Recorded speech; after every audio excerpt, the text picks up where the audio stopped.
This is Pet Life Radio. Let's talk pets.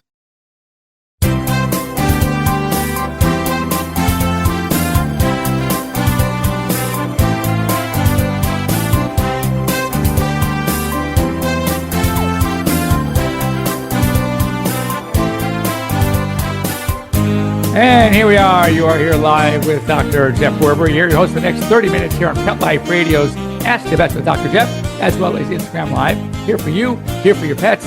So if there's anything you want to talk about, now is the time to let me know. I am waving back to a lot of my listeners and viewers here on Pet Life Radio and on Instagram. So don't be embarrassed. Don't be shy. Ask questions.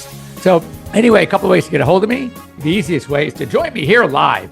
Here on Instagram Live, you can just send me a message and we can talk about whatever it is you want to talk about here on Pet Life Radio. You go on to PetLifeRadio.com, click on shows, go to Ask the Vets with Dr. Jeff, and you can join us there. Or, I know there's an old-fashioned way. It's called the telephone.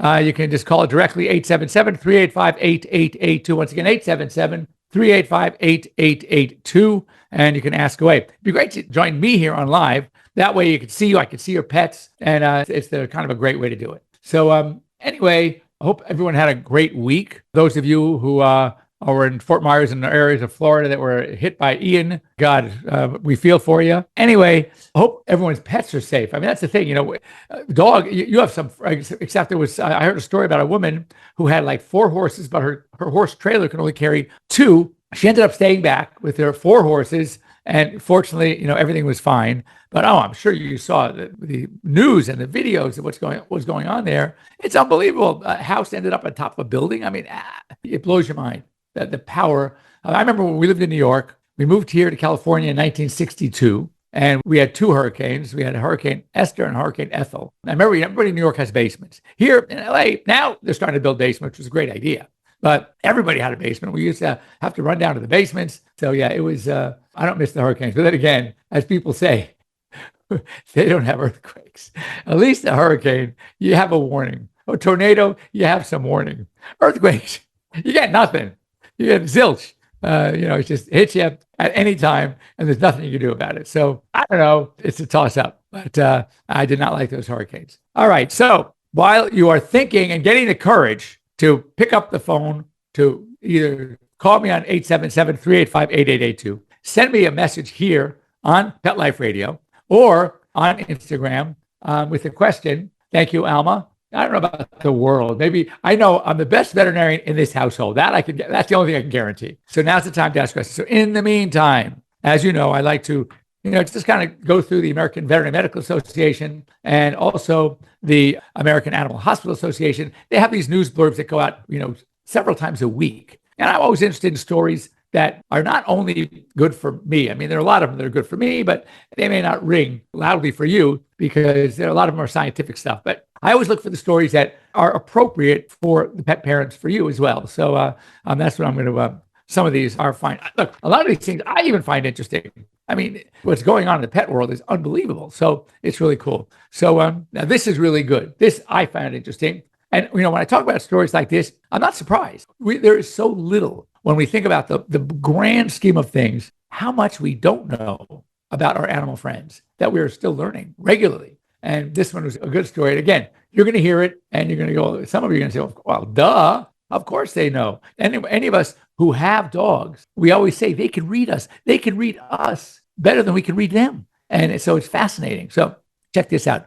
Dogs can detect the scent of stress in humans. They can actually be trained to detect changes in body odor and breath odor that occur when people are stressed. We don't sense it. We may get the feeling of stress, but there is actually something that changes in our chemistry and emits an odor that is, and it's not necessarily a bad odor, it's just a different odor. The reason why this is so interesting is that if dogs can be trained to do this, then if there are people, that have true, legit service dogs, people suffering from PTSD, for example, that these dogs can be trained to sense some episodes of severe stress before they actually become stressful.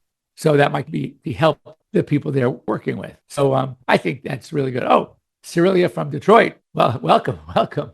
That's great. I'm happy to see that. And what they're saying is that we didn't know why, but when we say, and I know our dogs, they can sense when there's stress or in the household with it or whatever, in the kids, somebody that's why they know it. It's a change in our.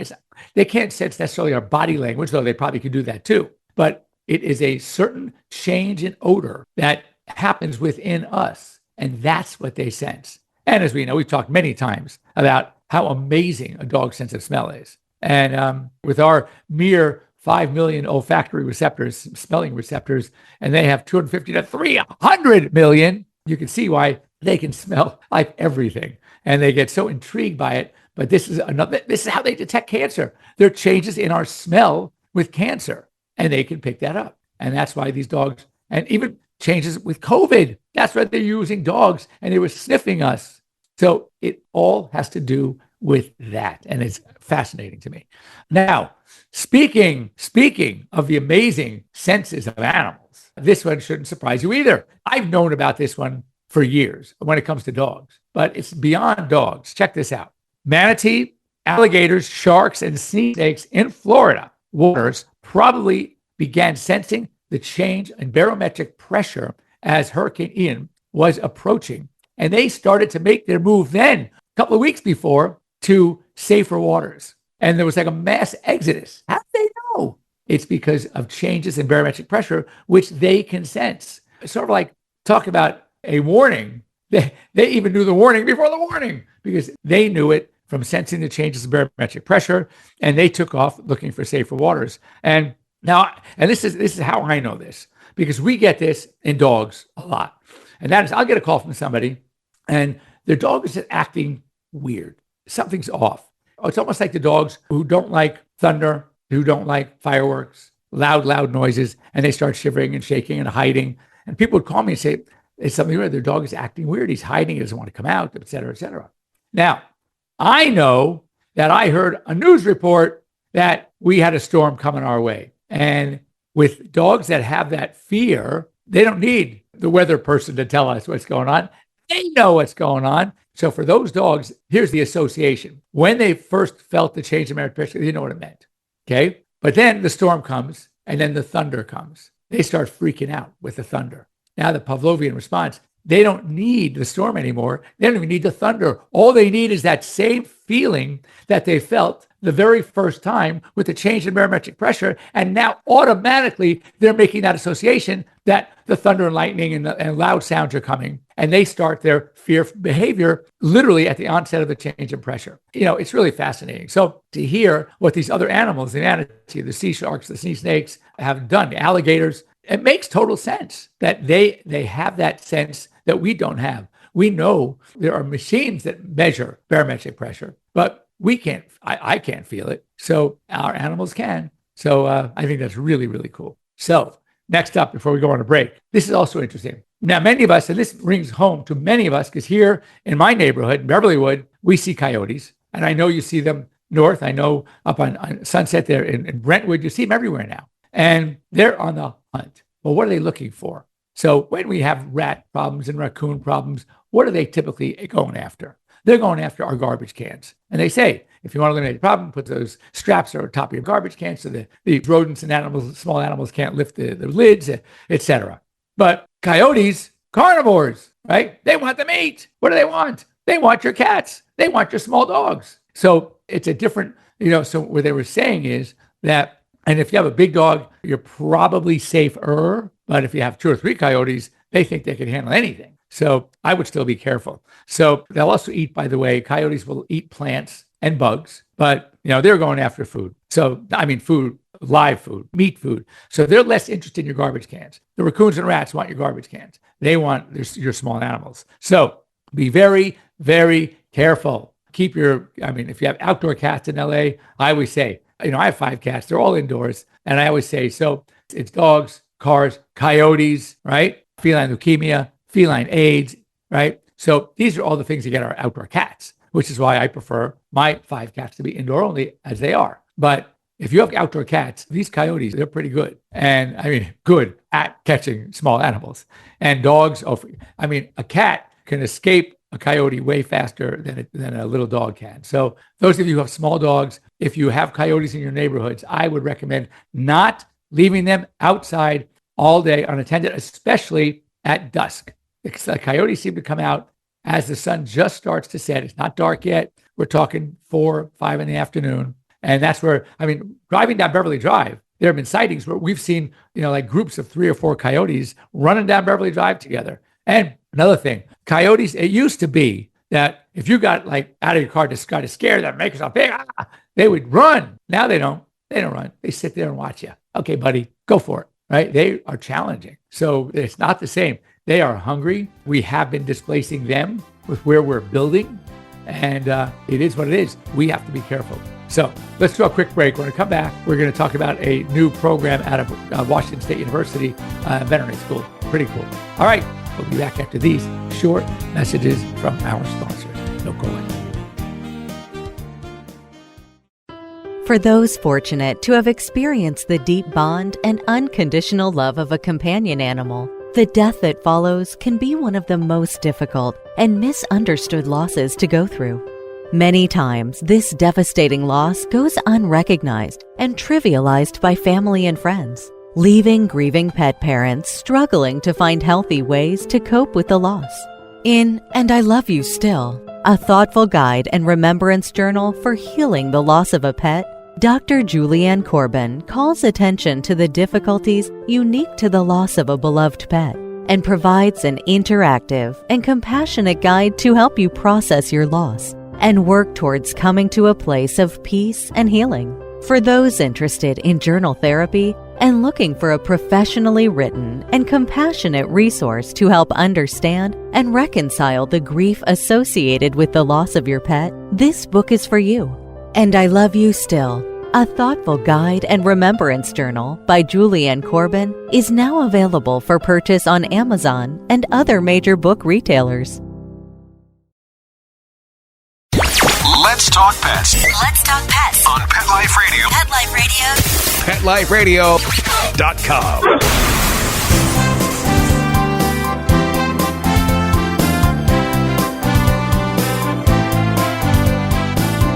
And we're back. And during the break, I was talking to our Instagram live followers, and question came up about platelets. And so platelets are a form of, it's like a white cell. And what they do is they are the meshwork of clotting. So if you have low platelets, then it's going to have a tough time clotting. You're going to excessive bleeding because there's no meshwork to create the clot, the blood clot. And these are called thrombocytes. Now, there is one reason for low platelets, and that's called thrombocytopenia. And that is an immune-mediated condition. And so typically when the immune system gets so worked up, okay, when the body starts attacking its cells, it's like a feverish kind of reaction, and they go bonkers. They stop distinguishing which cells they're going after. They want to attack anything in sight, and that could be white cells too, all right? And that could be plates. So when we have, for example, hemolytic anemia, and the body is attacking its own red cells, it hops on the platelets for the ride, and that's called thrombocytopenia.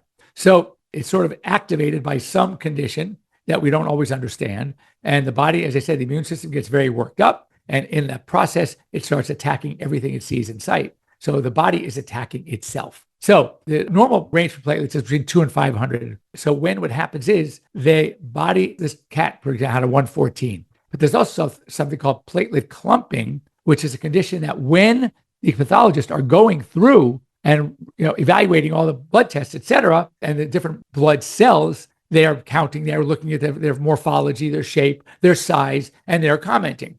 So when they see, when there's low platelets on the counting, that's done by a machine, then they look at and see what's going on. And oftentimes they'll say the platelet count may be off because of platelet clumping. So that machine only reads a clump of platelets as one and not all the platelets. But when the pathologist is looking at them and sees them clumped up together, then they make that comment. So unless the low platelet count is associated with evidence of bleeding or bruising, all right, we'll call ecchymosis, then I don't worry that much about it. What I'll tell you to do is we should recheck the CBC in a couple of weeks, and just the CBC, complete blood count with differential, and we'll see really, was that number real or not. But anyway, generally, if there is a real platelet problem, it's either because they're not being made and spit out by the bone marrow, or they're being made but being attacked, or losing them with bleeding. But obviously, if that were happening, you would know it. Okay. All right. Good question. What oral flea medication do I recommend to fight fleas and other methods? Okay. So here's my take on this. And again, this is where the old expression, a little knowledge is dangerous, comes into play. Because if you go on to Google, these sites sensationalize. They take something that is real, but they make it sound like it's way more real or realer, if there's a word, than it is. And here's one, exactly that one. There's a newer class of flea, very effective flea products called the isoxazolines. Okay. And the isoxazolines are Credelio, Simparica, NexGard, and Bravecto. The Bravecto is 12 weeks, and the NexGard, Simparica, and Credelio are 30 days, 4 weeks and a couple of days. Now, there have been cases of animals that have a predisposition to seizures, and that by being on one or more of these isoxazolines, it triggered a seizure. So the question is, do these drugs cause seizures? Or if animals have a predisposition to seizures, it might then incite a seizure, which seems to be, by the experts, by the scientists, this is what's happening.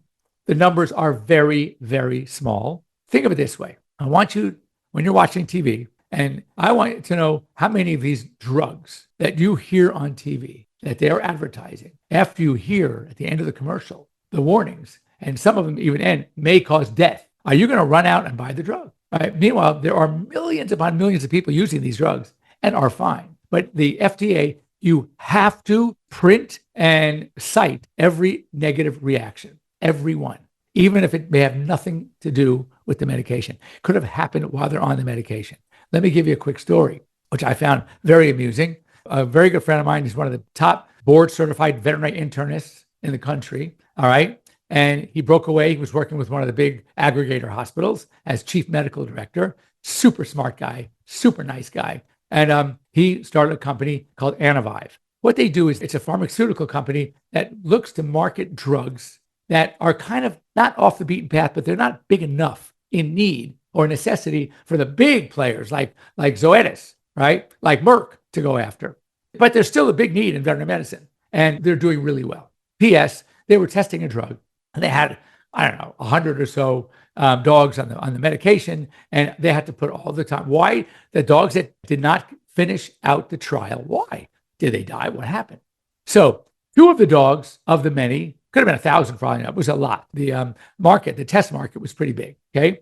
So they call it the N, how many animals were in the study. So 2 of the dogs happened to have drowned. They lived in a house with a pool, and they drowned. So when they're getting the report, and so they cited that. There were 2 of the dogs, this one died because this was old age, this one was hit by a car, 2 dogs drowned. So when they get the report from the FDA, it says, may cause drowning. Are you kidding? He was, are you that dumb? The FDA, how stupid could you be? They live in a house, there's a pool, dogs drown. Old dogs fall in, whatever they drown. They didn't drown because of the drug. So he wrote a letter to the FDA explaining, and then spoke to somebody, and they go, oh, okay. Meanwhile, on the final report, it says may cause drowning. That's how dumb the FDA can be. So having said that, everything has to be reported, whether it's part of it or not. So I have 5 dogs on Bravecto, and they have never had a problem. I've even given them NexGard, and no problem whatsoever. I personally have yet to have a client that had this seizure reaction. So I will only tell you that they are very safe, very effective. Okay. Now, if you like topical better, Bravecto also has a topical version. Now, for cats, Credelio has a pill version, and of course, the Bravecto has the topical version for cats. The others are not approved for cats. So, but they are very effective, and those are my favorites. Frontline Advantage, still very safe. They're not going to nearly have the efficacy they did when they first came out. And for years, they were the best, but it's been 18 or more. I mean, I was national spokesperson for Advantage and Canine Advantix, and I know the drug very well. And I was very happy with it. But it's been too long. They didn't change the formulation. They went over the counter. There are more doses out there. The more out there and the more poorly used because they're not monitored by the veterinarian. People are going and buying, and they're taking a break. They didn't go after they should have did another one after 4 weeks or 30 days, and they waited 40 days. And that time, those last 3 fleas that needed a little bit more of a push, they're the ones that were laying eggs, 40 eggs a day. And those 40 eggs, now they have that resistance. Before you know it, it's bound to happen. It's been too long in the market. So my recommendation is go with one of their oxazolines. As I said, they're very effective. And in my book, they're safe. Oh, and speaking to my colleague, who is Dr. Flea, Dr. Mike Dryden out of K-State, Kansas State University, there's not a product on the market that hasn't gone through his lab. He says that what they did find in those dogs that did have reports of seizures, wasn't all their oxazolines. So if Bravecto did the seizure, try NexGard, try Cordelia, try Bravecto. Simparica, you just don't know. So same question from Martineau. That's what I recommend. Are there other methods better? Look, someone just came to me the other day and tried all the natural stuff. They wanted natural stuff. That's okay. Nah, it didn't. It's not as effective. Not as effective. So nail trimming this is good. Share tips on how to get my dog to be okay with nail trimming and filing. She freaks out. So all right, first of all, just so you know, as an older dog, an adult dog, it's going to be more difficult. So first we're going to talk about, it's the same process, but when you have a young dog, you get a pup, what you want to start doing is everything's got to be good. Everything's got to be positive. So you touch their nails, back and forth, trimming, no file, touch it back and forth. You go, oh, such a good girl, and give her a treat. And you do this every day, just a little bit. Then you start touching the nails and get the file out. Two things on the file. Not to be effective, just get the noose in. Always good girl, good boy, and a treat. And you do that with the filing. Then you take the nail trimmer. Now, don't even get close to the quick, like literally just a tip. All right. So if you look at a nail, if you're lucky enough to have clear nails, they're pink, and then you see clear, like a whitish part. All right. That's what you clip. Do not even get close to the pink part. That's the nerve. That's the blood supply. When you hit that, that's why they go crazy. Because at one point, their experience was, let's go back to the thunder and lightning, right? Story. All it takes is one time, and they make that association. You start touching their feet, and they see that clipper, you're dead meat. There's no way they're going to let you do it. You hurt them. Somebody hurt them. So it's sort of retraining, and you do baby steps, and you make it fun, and you're better off doing the nails more often and just tipping them than you are trying to cut them back all the way. And now, is there a problem? Yes, that if you don't cut them back and always up to the quick, then the quick will extend. Yes, it does. So sometimes what we have to do with certain dogs, I would say in our experience, Doberman pinchers are the most, that when we have them sedated under a sedation for a dentistry or for some sort of surgery, we then will cut the nails back all the way, where each one bleeds, we cauterize them, and that's called training the quick back. We're getting the quick to kind of fall back so we can, again, be more effective when we're trimming the nails and to keep them shorter. So it's not an overnight fix. It's baby steps. It's making it fun, treating all the time, touching and treating all the time, and just make it like fun for the dog. And that's what you got to do. As you said, not easy in an adult dog, because it's like anything. Just like, they say you can't teach an old dog new tricks. Why? Because us old dogs are set in our ways. And is it impossible? No, it's not. I've learned many things over the years from my young associates, but you just got to go baby steps, but it can be helpful. I really like this story. So Washington State University in Pullman, good vet school. They are starting now, a lot of veterinarians, I shouldn't say a lot. There are a few veterinarians out there doing what we call laparoscopic surgery. Now, I don't do it. My incisions are pretty small. I'm pretty darn good at what I do with the surgeries, abdominal surgeries. But just like with people, when it comes to this kind of technology, veterinary medicine is going to lag behind a little bit. Now, there are veterinarians out there doing laparoscopic surgery. First of all, it is a tough learning curve. It is very expensive. The equipment is very expensive. So that means the surgeries are going to be very expensive. I still have my hesitation, my fears that if you're not good, or something happens in surgery and you accidentally cut something you shouldn't have cut, or as you're using your equipment, you go brush against some vessel and all of a sudden the belly starts filling up, okay, you're in trouble. You're in trouble. So it's got to be someone who's very seasoned and has done many, many, many of them and is that comfortable and that confident. But so they have Washington State now has a class for their students. And also, I would imagine it's going to be continuing education. It's a laparoscopic training, and they do virtually. They have a simulator where it simulates the organs, the placement of vessels. So you're learning, but you can't hurt anything because it's all virtual. And I think that's really, really cool. At this point in my career, if I was a lot younger, maybe out 10 years and not almost 40, I probably would have done something like that. Because I love surgery, and it would have been really cool to offer that. But I think it's great. For young doctors, I think it's phenomenal. And just as a cute story, a microchip in a cat found in Idaho, all right, was identified, and it was a missing cat from California 9 years earlier. Can you imagine how this cat ended up from California to Idaho? Who knows? But it was microchipped, and it was a California microchip. They were able to identify the original owner. I don't know any of the backstory, whether it was lost, who knows? Or maybe they were traveling and got away when they were traveling. It could have been as simple as that. But anyway, bottom line. All right. There's another great story. Oh, I'm going to end with this one, and I'm going to save the second to last story for next week. A dog in South Carolina, right, died 5 months shy of his 23rd birthday. That's cool. That's like my good friend's grandmother just passed away, and she was 102. Her mother, the great-grandmother, died at 105, and there's a younger sister who's 96 and still driving and sharp as a tack. Want those genes. So that's great. So I think that's all we have time for. I will stick around for a few minutes. And yes, I agree. And if there's anything you want to get a hold of me, you can always get a hold of me here. Dr. Jeff at PetLifeRadio.com. I will be happy to answer your questions. Oh, do me a favor. I like texting, but I love talking. I'm sure you figured that out already. So if you are going to text me here on Instagram and you want to discuss a problem, leave me your phone number. I don't mind if you have my phone number. I give it out to everybody, and that's because I don't like texting. I can accomplish in a 2-3 minute conversation what would take me a 10-minute texting back and forth. To me, it's the biggest waste of time, and if there's one thing I don't have a lot of, it's time. So talking is better. Send me your phone numbers. You'll have my phone number. Much easier for me. All right, anything else? Any hands? That's it. All right, so have a great week, everybody. We'll be here next week. Save that time, save that channel. Those of you at Pet Life Radio, again, would love you to join me. And if there's anyone that you think would be a great guest, because I have some people I'm trying to get as guests on the show, I'd love to have them on as well. All right. Take care, everybody. Stay safe. See you next week. Let's Talk Pets, every week on demand, only on PetLifeRadio.com.